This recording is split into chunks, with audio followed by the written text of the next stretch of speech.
Welcome to Mastering Life's Adventures, an educational podcast about tapping into your true self, the soul, the substance of your life, to discover what life's ups and downs are really about, and how to have a greater sense of purpose, peace, joy, and fulfillment.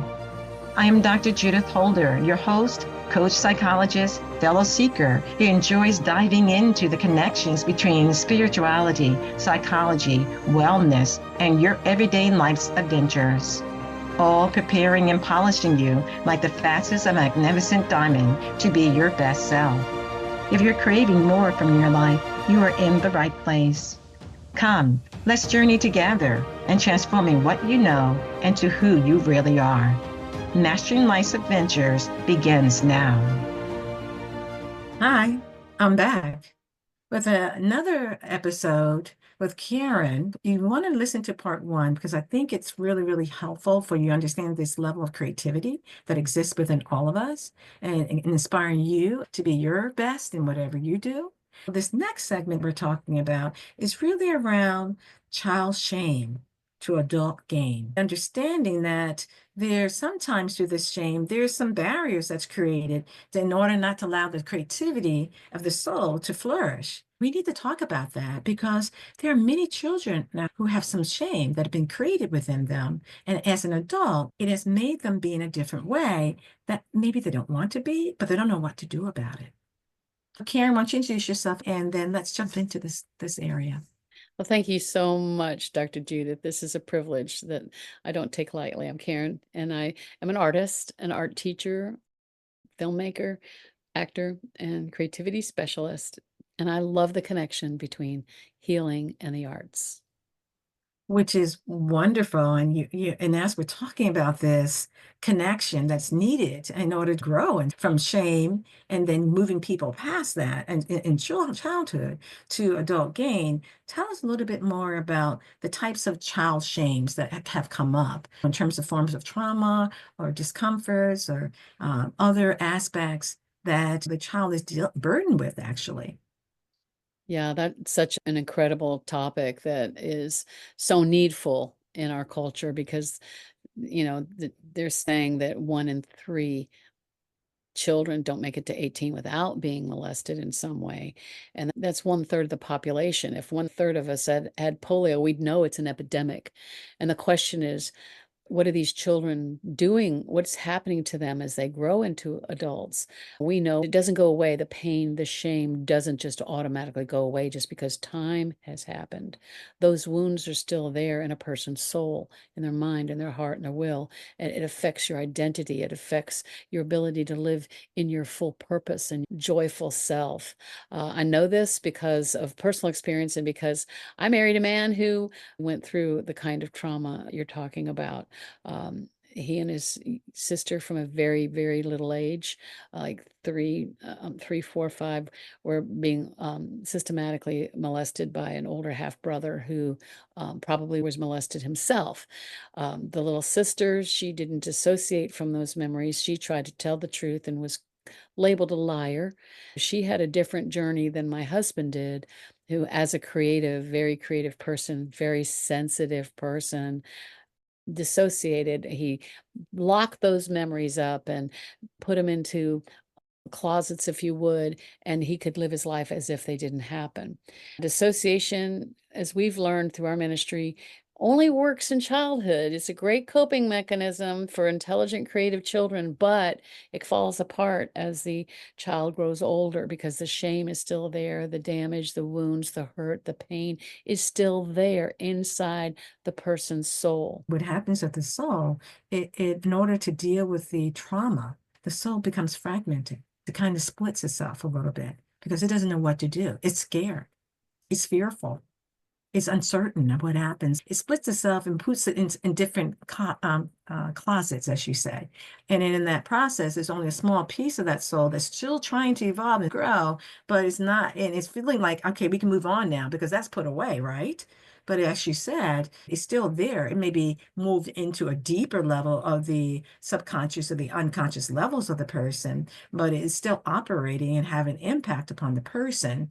And so the other thing you said about what happens in traumatic situations, be it sexual abuse, emotional abuse, physical abuse that happens, we don't realize it has an impact upon our spiritual evolution, which is the soul's evolution. And so we try to get closer to God, but we feel like there's something missing. Well, part of that something missing is the soul fragments are missing. And the souls, and those fragments that are put in those closets need to become taken out and integrated into the Yeah. totality of the soul, the substance of your life, of who you are. And that's a process sometimes. Sometimes it can happen quickly based upon some of the things we're going to be talking about with Karen today. Sometimes it may be a little bit slower, but it's a process that's worth doing in order to have a greater sense of wholeness, lightness, integration, and fulfillment. The other thing you talked about was shame, but the other aspect is guilt. You want to say something about that? Guilt, it doesn't seem fair that the child, the one who is the victim, carries the shame, carries the guilt, as if maybe even the perpetrator was making them feel guilty or causing them to be threatened with dire consequences if they ever told. And they live in this fearful place of it's my fault. When we know as adults, it's not your fault, but that child is not mature enough to understand that their perpetrators are the ones who are guilty. They're the victims. And so what does that child do when they grow? There's still the shame, the guilt, the fear operating. A lot of people don't find who they really are. They're not finding their true selves in their adulthood. A lot of them become addicts of one kind or another. One of the symptoms is alcohol or drug addiction, or even sexual addiction, or maybe it's just shopping addiction, or there's all kinds of ways it can manifest in our lives. We feel, gosh, this isn't really working for me. This isn't the way I want to be, but not even understanding the consequences of what happened to them is still affecting them. It also can affect our marriages, our ability to parent, because we don't really trust. Why should we trust? We don't trust ourselves. We don't trust others because we were violated. We had something stolen, innocent, stolen from us. That violation, however it happened, stole our masculinity, stole our femininity, maybe our sense of who we are and the fullness of our adulthood. And so getting victory, getting to overcome that gets us so much freedom to be our true selves. I married a man that had exactly this happen to him.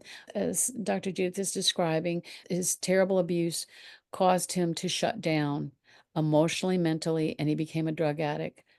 Even as he was trying to function in the military as a Vietnam veteran, discovered drugs, got introduced to him, and he found, wow, I can escape reality this way. I don't have to feel. I don't have to really deal with my shame and guilt and fear if I'm not sober. He lived a rough and tumble life and entered into a lifestyle as a homosexual prostitute. I know him now to be a very modest and even introverted person. I'm like, how did that happen? He's like, drugs and demons. He wasn't really operating in his true self. He didn't want to be that way. He became a Christian. I met him in church. I was going through a divorce with two little boys. I didn't know who I was. I had emotional dependency issues, which God was telling me is lust and idolatry. I had my husband on the throne of my heart. I believed what he said about me more than what God said about me. And so I was really confused. And we began to be part of a ministry and ended up leaders in a ministry dealing with the consequences of our shame, guilt, and fear from childhood issues.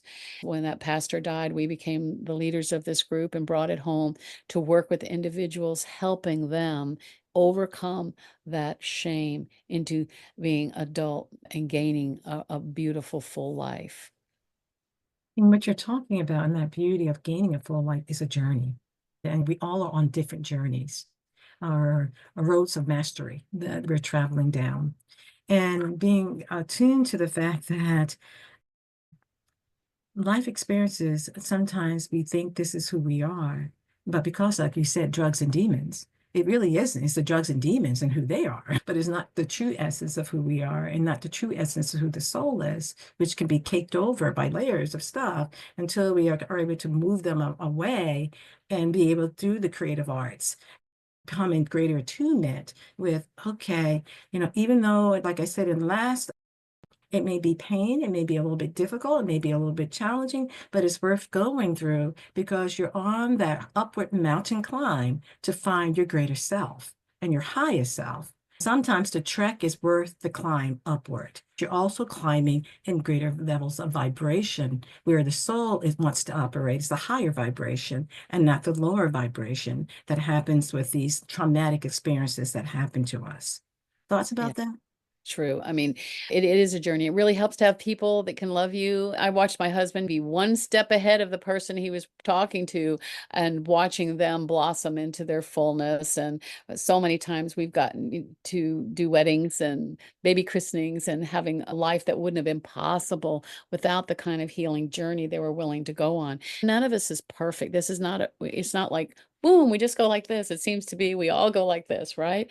And having grace to go through the journey together really helps to have people that understand and aren't judging you. I'm not doing this to be correct for anybody else, but for me and for my husband, music played a huge part in his healing and opening up his soul to receive the love of God, the love that I had for him, the love his children had for him, and for him to be able to then express that love, watching him have a life so full of love and joy and connections that wasn't available to him before, being willing to go on this journey to face the pain, face the things that happened as a young child.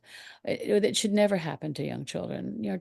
One of the things that I was telling Dr. Judith about is I had an opportunity 2 years ago to go to Uganda and meet in a church several rescued young people. I think 40 of them live there.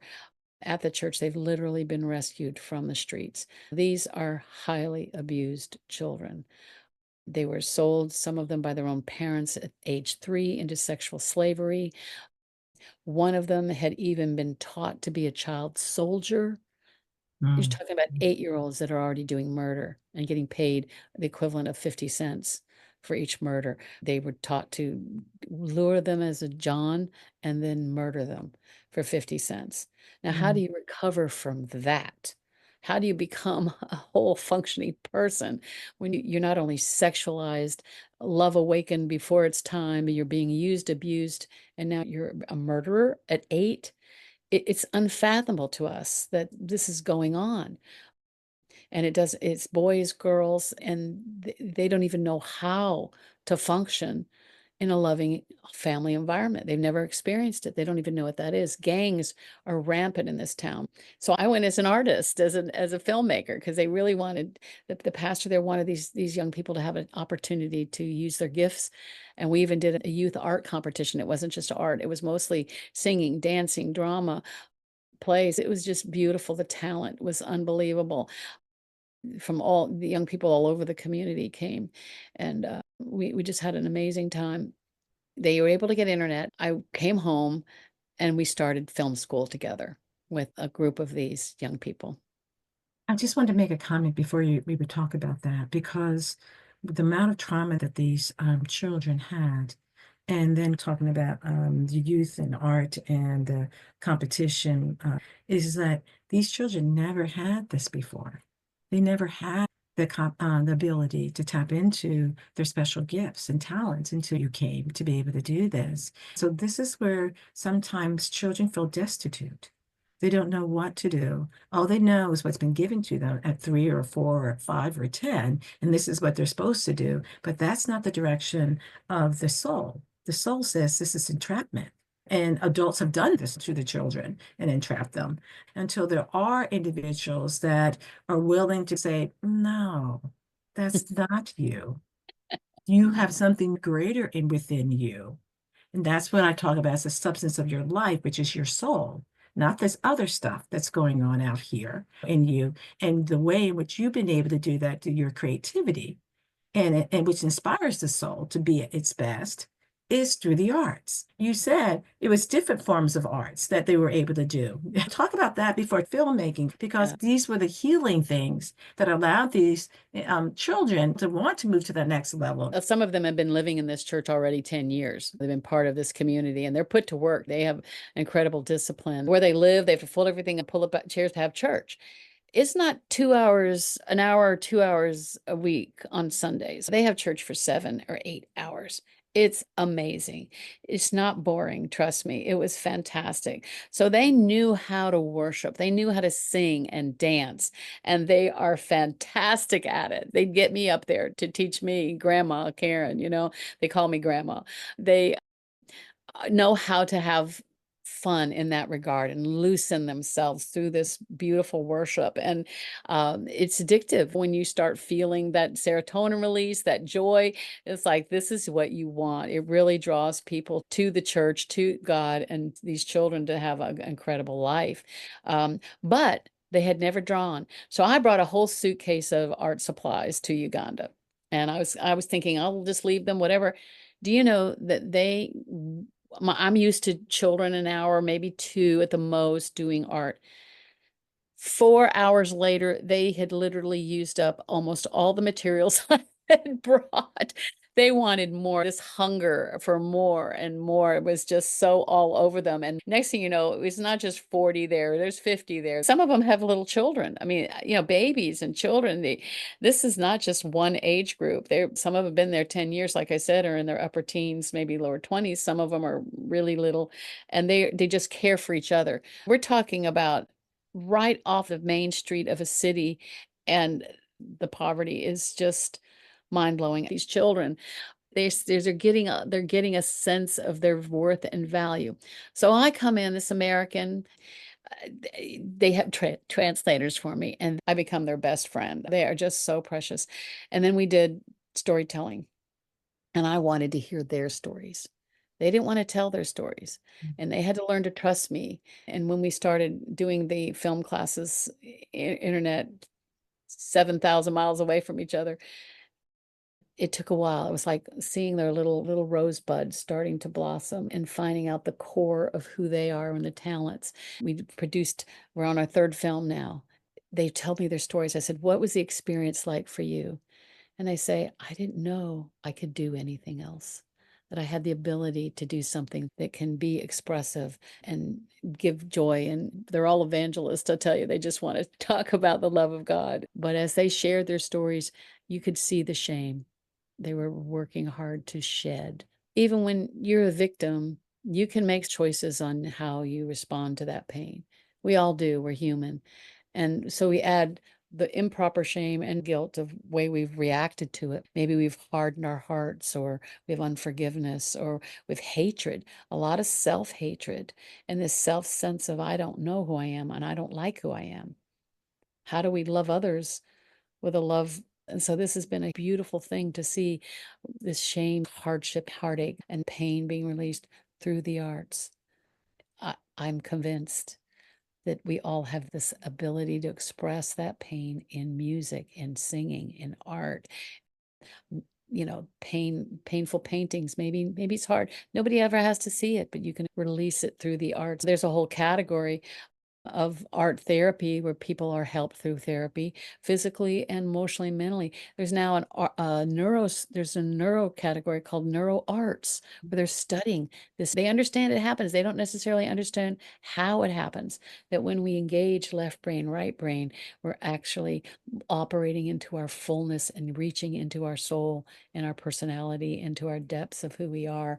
And I love it. I love seeing it stirred up and developed, and seeing people shine. You can just see their faces shine with love and gratefulness, and this ability to know they are loved and they are worthy of love. It is as if through the music, through the different art forms, it allows the soul to heal and pull back those fragments that we talked about last time that may have gone into different closets, start to move them out and feel comfortable expressing some of the challenges that they went through talking with you, which then allows them to move into a higher level of creativity as well, because they have a higher degree of sensitivity that they're willing to let shine. that they didn't do before. Yeah, and it's beautiful to see. I love them. They either call me Teacher Karen or Grandma Karen. They won't be long before they don't need me, but they are just blossoming.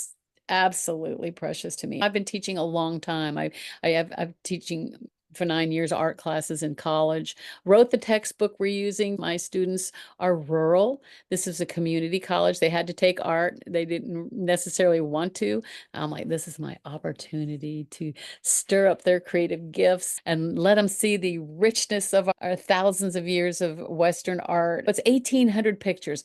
If they don't read the book, they're going to get lots of pictures to look at. I stir up that in them, and they have to do it to pass the class. They actually have to do it, and they're astounded when they follow my exercises and engage that right brain, left brain. They're like, whoa, I didn't know this was in me. Whether you ever identify as an artist or a musician, you still can enjoy engaging in it, learning, shutting down that left brain bully that's saying, you can't, you're terrible, which we got to shut up because our sensitive right brain wants to be engaged and explore itself, and we get the happiness chemical released, so we enjoy it. It's fun and easy to do, and that's the thing I really want to stress. Here's a study I want to share with you to encourage your listeners. They studied people singing in the shower. What happens when we're scrubbing in the tub? We're not trying to solve any problems. We're just enjoying the warm water, having a scrub, but we're singing along, right? Singing a favorite song, or maybe we're worshiping. We get out, we feel good. We release serotonin, the happiness chemical, and an idea comes to us. Something we hadn't thought of. A new perspective, perhaps, on an issue at work or a family dynamic, or maybe the title for your next book. You don't know what it just pops into your brain because making these neural connections without trying. It was easy. You're just doing what comes naturally to you. And I just encourage you all, whatever was told, you can't sing, so you do it in private. For me, it's in the car. I don't care what the other drivers are thinking. I'm belting it out because nobody can stop me when I'm by myself. And it doesn't matter if it's good or bad. It just matters that you do it. So even if you want to draw, paint, sing, dance, play music, do it. Write poetry, journal. It can be just for you. You and your soul and your God can enjoy that expression, and it'll make a huge difference, getting you out of that childhood shame into an adult lifestyle of fullness and gain. That's wonderful. And it's so true. And what came to my mind that helps to add to what you're saying is that when you are being aware that the soul is continuing to evolve, then you can invite the Christ. You can say, in the name of Jesus, in the name of the holiness of the Holy Spirit, come be with me, sing with me, help to heal my soul, and help to heal these conditions that I'm dealing with today, and help me to have the greater wisdom to know what I need to do and when I need to do it. And that Jesus and the Holy Spirit, or that master, that's your favorite master, will come and help you and guide you in ways energetically to make wiser choices and move in more positive directions so that you're passing your test to greater mastery. That's awesome. That's beautiful. As I've watched my husband, newly in the Lord, I was struggling, he was struggling. We just were friends for a long time, and I watched him with a heart to be more engaged in the very things you're talking about, engaged in his soul. He didn't know he was loved. He didn't know he was lovable at all. To now, decades later, helping raise my children and having 2 children together, having an open heart. We have homeless people living with us. Part of circumstances have caused people to have really hard times. We've got children, grandchildren living with us. We have a whole household of love and extended, as we always have.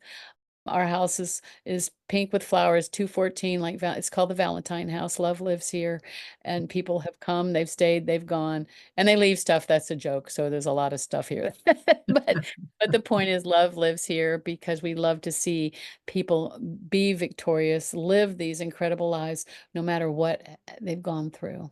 And I'm telling you, it's available for you too, listeners.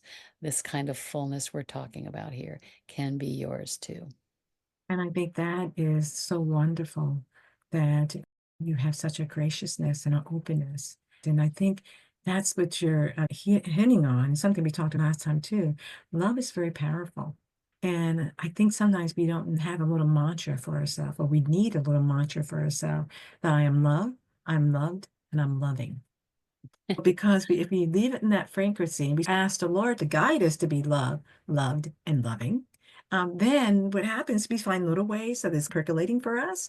And we don't, underneath and the deeper levels, it helps us love. It For the mere does. fact that you're willing to have the frequency and vibration of love and learn about it, because it can be 1,000 shades of love. And so why not learn about it, not express it, not be aware of your thoughts and your feelings of what that feels like, what that looks like in your interactions with others. Then with all that you've been talking about, from child shame to adult gain, it gains you a greater path of mastery and feeling that wholeness, fulfillment, and abundance in your life. Yes, yes, yes. That's beautiful. I appreciate the work you're doing. And I know you're making a difference in people's lives, and that's a beautiful thing. So thank you. Any last comment before we end our time today? If you have children, encourage them. I don't care if they color outside the lines, they can't carry a tune. Try to just enjoy their joy. And as you do that, you will find that you will get more joy, even if they're hurting your eardrums. Our daughter loved to sing and she couldn't carry a tune. So her musician father and brothers were always cringing, but they weren't allowed to criticize, because she now can, she's played music and she writes songs and has gotten pretty good at singing. Enjoy each other's gifts, no matter if they're not very well developed or if they're really well developed. Have grace for yourselves in your learning journey. Wonderfully stated. And if they want to reach out to you or make contact with you, Karen, where can they reach you? Absolutely. I have some free videos that I recorded to tell you more about the creative and how easy it is to stir up your own creativity. Go to www.getcreativewithkaren.com, register, get that podcast, and or just go to my website, KarenDeLoachArt.com. I'm on Facebook too, Karen DeLoach Art. So, let's connect. Let's find out how we can help each other on our journeys. Well, it's been a delight having this conversation with you, and to hear about moving from shame to gain through these experiences you talked about, and then also how you can evolve out of that and not feel stuck by it. So thank you so much. And I hope this has been an inspirational session for you, listeners and seekers. Until next time, bye for now. Thank you for joining me for this episode on Mastering Life's Adventures, being your best self through soul evolution. If you have enjoyed what you've heard today, I would be delighted if you would share this episode with others, leave a thumbs up, and subscribe to my Mastering Life's Adventures podcast. Look forward to your joining the next episode. Please leave any comments or suggestions you might have below. Bye for now.